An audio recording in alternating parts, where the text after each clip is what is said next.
ในการเขียนข่าวของผมนั่นนะครับผมได้ใช้ภาษาล้านนาเก้าเง่านะครับมาเขียนขึ้นก่อนนะครับเพื่อให้ได้เข้าถึงสำนวนสำเนียงของภาษาล้านนาที่ใกล้เคียงที่สุดนะครับดั้งเดิมเสร็จแล้วก็ไปปริวัติเป็นภาษาแบบปริวัติแบบที่สองและที่สามนะครับเพื่อให้คนอื่นได้หู้ได้หันได้อ่านตัวเองนะครับลองมาศึกษาวิธีการของผมนะครับคนเฮานั้น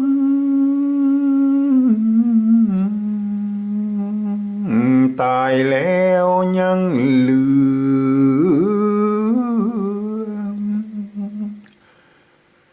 ห่างกายปิกมือทำพโยชน์ได้เอาผ่าศึกษาปัญหาป่วยไข้ที่เกิดภายในมนุษย์ตำบลสุนทานแบบศาสนาพุทธด้วยเลือดเนื้อก้อนตัวเองสังพ่องกกทิ้งแห่งกาเสงด้วยเปลี่ยนปั๊มเปงสู่สวรรค์ได้สู่สวรรค์ได้ครับแล้วมาก็เขียนเป็นภาษาปริวัติแบบที่สองนะครับก็คือการที่ยืมเอาอักษรไทยนะครับมาเทียบเพื่อเป็นอักษรล้านนานะครับแบบตะกี้นะครับแล้วก็ประกอบคำขึ้นมาแบบภาษาไทยนะครับการอ่านนั้นต้องคำนึงถึงว่าไส้ในนี่มันเป็นภาษาล้านนานะครับอักษรล้านนาอย่างนี้ก็คือตัวข้านะครับตัวละตัวหน้าตัวตะตัวละตัวญะตัวกะนะตัวปะนะครับตัวมะอย่างเงี้ยนะตัวทะอย่างเงี้ยนะครับตัวปะเพราะนั้นก็คนที่บ่ฮู้จักภาษาล้านนาถ้าอ่านบ่ฮู้เรื่องมันก็จะเบี้ยวสำเนียงไปทันทีนะครับเพราะนั้นจะต้องมีวิธีอ่านนะครับแล้วก็ไปคนที่บ่ฮู้เนี่ยควรจะไปศึกษาปริวัติแบบที่สามพุ่นดีกว่านะครับลองมาดูเลยนะครับผมจะอ่านให้ฟังนะครับคนเฮานั้นตายแล้วยังเหลือห่างกายปิกเมือทำพระโยชน์ได้เอาพาศึกษาปัญหาป่วยไข้ที่เกิดภายในมนุษย์ตำบุญสุนทานแบบศาสนาพุทธด้วยเลือดเนื้อก้อนตัวเองสั่งพ่องกกทิ้งฮือแห้งกาเส็งด้วยเปลี่ยนปั้มเป่งสู่สวรรค์ได้สู่สวรรค์ได้อันนี้คือแบบภาษาปริวัติแบบที่สองนะครับจะต้องอ่านอย่างอี้นะครับเมื่อมาพิเพี้ยนสำเนียงนะครับ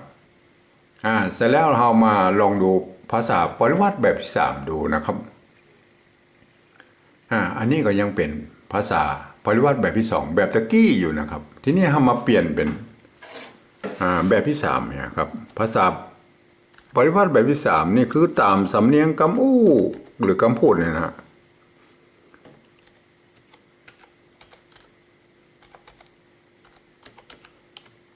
ในปีข้อตกลงปี28นะครับเปิ้นอนุญาตให้เขียนแบบอี้ได้นะครับ ฮือเอาภาษาไทยนะครับมาสะกดบันทึกไปตามเสียงกระมูออกมาอย่างตะกี้นะครับออกมาแบบตะกี้เลยมันเปี้ยๆเลยนะครับแต่เป็นภาษาไทยนะครับอันนี้คือเป็นไส้ในนะมันเป็นภาษาละนานะแบบที่สองนี่นะครับแบบที่สามนี่จะต้องเป็นภาษาไทยนะครับเอาภาษาไทยมาเขียนสะกดคำฮื้อมันอ่านได้สำนวนสำเนียงแบบตะกี้นะครับฮื้อเสียงออกมาอย่างตะกี้นะครับอันนี้เป็นแบบที่สองแต่ผมได้แต้มสีแดงๆไว้คือแล้วว่าอ๋ออันนี้จะต้องมันบ่ถูกจะฮื้อมันไปเหมือนไอ้กำอู้อย่างตะกี้นะครับอย่างใดนะสีฟ้านี่เดี๋ยวผมจะอธิบายที่มาที่ไปนะครับว่ามันเป็นยังไงนะครับเฮามาดูเลยนะครับตัวนี้ก็คือถ้าสำเฮาบ่เปลี่ยนก็ได้นะครับมันก็คือตัวคะนะมันก็อ่านว่าคนเหมือนกันนะฮะแต่มันบ่ทันสมัยนะครับเฮาเปลี่ยนเป็นคอควายที่มันเป็นกำอู้ล่ะมันเป็นอย่างครับคนนะอันนี้มันจะได้รู้ว่าคนนะคนเฮานะครับคนเฮานั้นนะครับตัวละก็คือตัวหอนะครับคนเฮานั้นนะครับตายนะครับอันนี้ถ้าเฮาเป็นภาษาไทยแล้วมันอ่านว่าตายนะครับมันต้องตายนะครับตายแล้วยังนะครับยังเหลือยังนี่มันเป็นตัวญะนะครับในภาษาละนาพื้นฐานแล้วนะครับต้องมีข้อยกเว้นนะครับในภาษาไทยเนี่ยมันจะมียกเว้นอยู่คือตัวยอยักษ์เนี่ยนะครับพวกยอยักษ์เนี่ยนะครับกับตัวอักษรโทพิเศษเนี่ยนะครับตัวยอยักษ์นี่มันคือตัวญะนะครับในภาษาละนานะครับมันออกเสียงยอนะครับยอคำนี้ต้องอ่านว่ายังนะครับตายแล้วยังเหลือนะครับห้างกายนะครับตัวรอก็คือห้างนะครับตัวหะนะครับพ้นใจแตนกันมาตั้งสมัยโบราณแล้วนะครับยกเว้นเป็นกรรมที่เป็นภาษาบาลีนะครับหรือบางคำที่เป็นออกเป็นภาษาไทยอย่างมูนั่นนะครับก็จะใจเสียงมันก็อ่านรอได้นะครับห้างกายนะครับอันนี้มันกายนะครับเพราะนั่นก็ต้องเปลี่ยนว่าเป็นกายนะครับห้างกายอันนี้มันเดิมมันต้องอ่านว่าปิกนะครับมันเป็นตัวปะนะครับตัวภาษาปริวาสแบบที่สองพนอ่านว่าปิกนะครับอันนี้ก็อ่านว่าปิกนะครับเพราะตอนนั้นเรามาเปลี่ยนเป็นกำอู้เห็นครับปิกนะครับสะกดไปตามนั้นนะครับปิกเนี่ยได้แล้วครับห้างกายปิกมือทำนะครับตัวนี้ดั้งเดิมถ้าเราจะเขียนเป็นเอาตัวตะมาเขียนนะตัวทอทหารนะตัวตะนะครับมันก็อ่านจะว่าทำประโยชน์หรือทำประโยชน์มันก็ใกล้เคียงกันนะครับแต่ในที่นี้เราเขียนเป็นทำแล้วเราจะออกให้ทำแล้วมือดิ้นไปเป็นซ้ำนะครับเราก็ใช้ตัวทะเขียนแต่ถ้าสมมุติว่าเป็นภาษากัมพูเราจะใช้ทอทหารทำอย่างนี้มันก็บ่มีปัญหาครับก็เขียนไปได้นะครับบ่มีปัญหานะครับอันนี้เพราะว่าอันนี้มันเป็นภาษากัมพูแล้วนะครับเอาภาษาไทยมาบันทึกแล้วนะครับอ่านของให้มันออกเสียงได้นะครับของให้มันออกเสียงได้ตามสำเนียงตะกี้นะครับมันจะงามบ่งามนี่ก็จำมันเถอะนะครับทำตัวนี้นะครับอ่านว่าพระโยชน์นะครับพระโยชน์ใครจะเขียนแบบมันอาจจะมีตัวหน้าอย่างอีกก็แล้วแต่นะครับแต่มันอ่านพระโยชน์นะครับพระโยชน์นะครับตัวปอลอตัวปะลอละหงนะครับต้องอ่านว่าเป็นผอพึ่งนะครับอ่านพระโยชน์นะครับพระโยชน์นะครับพระนะครับโยชน์นะครับก็พยายเขียนนอ อันนี้ก็ได้แต่ดั้งเดิมเปิ้นมีแค่ตรงนี้แหละครับพระโยชน์นะครับพระโยชน์นะฮะเปิ้นดั้งเดิมมันมีอย่างนี้นะฮะแต่ใครจะเขียนเป็นนอกลันมันก็แล้วแต่นะครับพระโยชน์ได้นะครับมาถึงภาษาสำเนียงวรรณยุกต์โทพิเศษแล้วนะครับเสียงที่เป็นวรรณยุกต์โทพิเศษเนี่ยนะครับในภาษาไทยเนี่ยเปิ้นบ่มีบ่มีวรรณยุกต์กำกับเฮือนะครับเปิ้นไม่เอกโทตีจัตวาแค่นั้นน่ะเอกโทธรรมดานะครับเพราะนั้นในภาษาละนามันมีเสียงโทพิเศษเสียงนึงนะครับเปิ้นบ่มีวรรณยุกต์เฮือนะครับผมก็เลยเอาจุดมาประดับไว้นะครับเพื่อให้รู้ไว้ว่าระวังนะครับอันนี้คือโทพิเศษนะไม่ใช่โทธรรมดานะต้องอ่านได้นะครับเพื่อได้สำเนียงแบบตะกี้นะครับแบบนี้เนี่ยถ้าเป็นภาษาปริวัติแบบที่สองเนี่ยนะครับไม่ต้องใส่จุดไม่ต้องใส่อย่างนั้นแล้วครับมันก็ดึงได้เพราะว่าอันนี้มันเป็นตัวดะนะครับไม่ใช่ดอเด็กนะครับมันเป็นภาษาปริวัติแบบที่สองนะครับคือเทียบมาจากภาษาละดั้งเดิมเก่ามันอ่านได้อยู่แล้วนะครับตัวนี้อ่านได้นะครับแต่ถ้าสมมุติว่าเป็นภาษาไทยนะครับถ้าเรามาใส่จุดลงไปมันต้องอ่านแบบภาษาไทยนะครับเมื่ออ่านแบบภาษาไทยมันต้องอ่านว่าได้นะครับพโยชน์ได้มันแค่เสียงโทปกตินะครับเพราะนั้นถ้าให้คนทั่วไปมาอ่านนี่มันจะเพี้ยนหมดนะครับเพราะนั้นเราบังคับเลยนะครับอย่างนี้คุณต้องอ่านว่าได้นะครับเป็นเสียงโทพิเศษนะครับบังคับนะครับผมเองได้บังคับเลยนะครับว่าจะเป็นภาคอื่นใดมาฝรั่งมังค่าหรือฟิลิปปินส์หรืออาเซียนอันอย่างกระจ้างนะครับประเภทใดในโลกมานี่มาต้องอ่านได้ครับทำพระโยชน์ได้นะครับต้องอ่านอย่างนี้นะครับต้องอ่านอย่างนี้หมดนะครับคือบ่ฮือมีผิดเพี้ยนนะครับในกรรมเขียนนี่นะครับเอาผ้าเซิร์กนะครับถ้าเป็นภาษาไทยมันเซิร์กนะครับเสียงเอกนะครับเซิร์กษาเพราะนั้นเขาก็ใส่ไม้จัตวาข้างบนเหนือนะครับเอาผ้าเซิร์กษาปัญหานะครับอันนี้มันปัญหานะครับมันเป็นตัวปะนะดั้งเดิมมันจะต้องปั่นนะครับปัญหานะครับปัญหาป่วยไข้เอาละครับเสียงโทพิเศษทำแล้วบังคับเลยนะต้องไข้นะครับป่วยไข้นะครับไม่ใช่ป่วยไข้นะครับมันไข้มันป่วยไข้มันโทธรรมดานะครับมันต้องป่วยไข้นะครับบังคับเลยนะครับตี้คำนี้ต้องอ่านว่าตี้นะครับ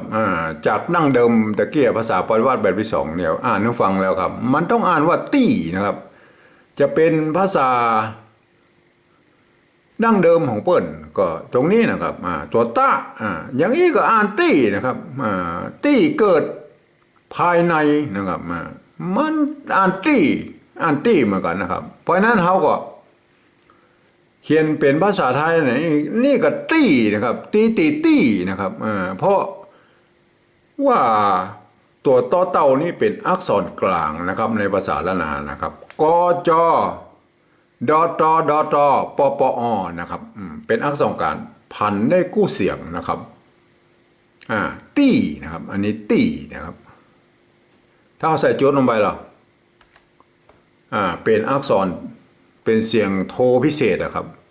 ตี้แล้วครับตี้ตีเห็นไหมอันนี้คือภาษาละนานะครับมันเสียงละเอียดอ่อนไปแถมนิดนึงนะครับเพราะว่ามันมีโทพิเศษนะครับเกิดภายในนะครับตัวในนี่ความจริงแล้วภาษาละนาป้นบ่มีสระไอไม่ม้วนนะครับแต่ถ้าเป็นภาษากำอู้แล้วโอเคนะครับจะเขียนในอย่างอี้ก็ได้นะครับบ่มีปัญหานะครับที่เกิดภายในมนุษย์อย่างอี้ก็บ่มีปัญหาครับ แต่ผมขอเขียนแบบดั้งเดิมนะครับบ่เป็นอย่างนะครับขออนุญาตเขียนดั้งเดิมก็คือว่าภาษาละนานะมันมีสระอายไม้ม้วนนะครับเปิ้นมีอย่างเงี้ยแหละครับเปิ้นมีสระอายไม้ไก่อันเดียวเนี่ยนะครับมนุษย์นะครับอันนี้มันต้องเปลี่ยนแปลงแล้วครับมนุษย์นะตรงเสียงแล้วครับตัวนี้จะอ่านว่าทำบุญก็ได้นะครับหรือตำบุญนะครับก็แล้วแต่นะครับตำบุญสุนตานนะครับเห็นไหมฮะตามเสียงแบบตะกี้เลยนะครับตำบุญสุนตานแบบศาสนานะครับอันนี้ถ้าความจริงเมื่อต้องเขียนเป็นอย่างนี้นะครับ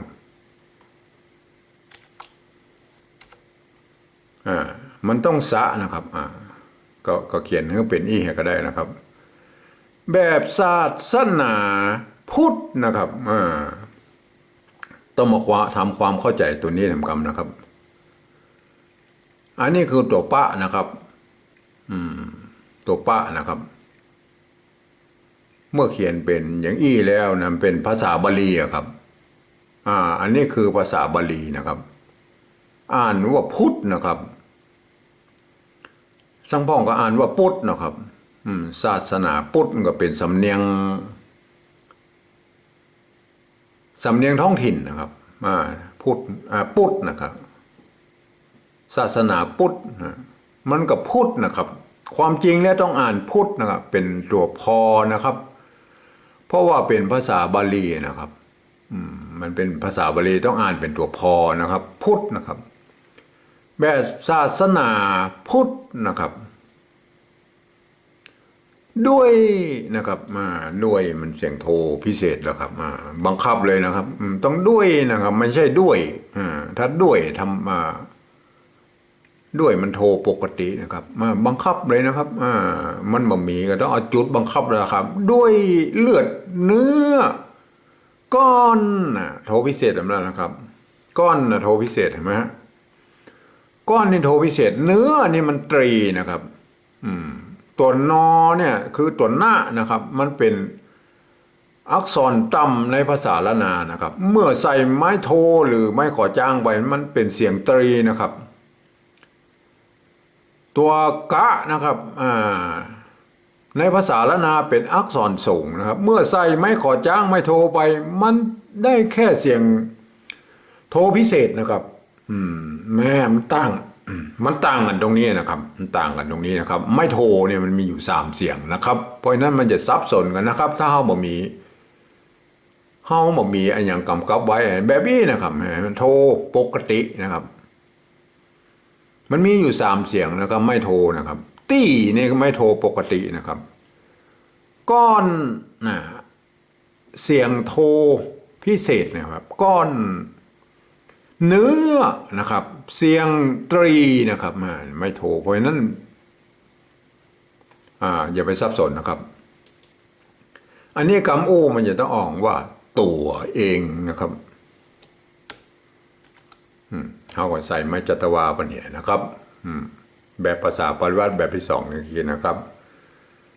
สร้างพ่องนะครับสร้างพ่องก็เสียงโทพิเศษทำแล้วนะครับ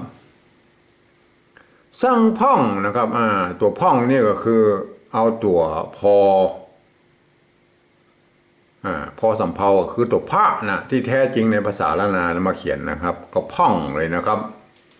แต่ถ้าสมมติว่าเราจะเอาตัวปะมาเขียนนะครับแบบนี้มันก็อ่านพ่องเหมือนกันนะครับไม่ใช่อ่านพล่องนะครับไม่ใช่อ่านพล่องนะครับมันก็เขียนได้2แบบนะครับไอ้พ่องนี้นะครับแบบนี้ก็อ่านพ่องเหมือนกันนะครับแต่แล้วแต่ว่าจะเขียนอย่างไรนะครับอันนี้พ่องนะสร้างพ่องกกนะครับอันนี้มันกกนะฮะเสียงธรรมดานะอันนี้เป็นภาษาไทยแล้วนะครับเฮาก็ใส่มัจจตวาไปเนี่ย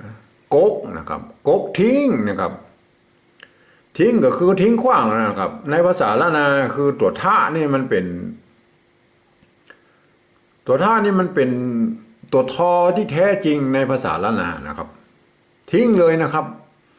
ถ้าสมมติเราเอาตัวต้ามาเขียนก็คือตัวทอทหารนะครับมันก็คือติ้งนะครับบางจะอ่านติ้งก็อ่านได้นะครับแต่กรณีกำอู้แล้วเราจะเขียนอย่างนี้ก็ได้นะครับบ่มีปัญหานะครับอันนี้มันเป็นกำอู้แล้วมันเป็นสำเนียงแบบไทยแล้วนะครับ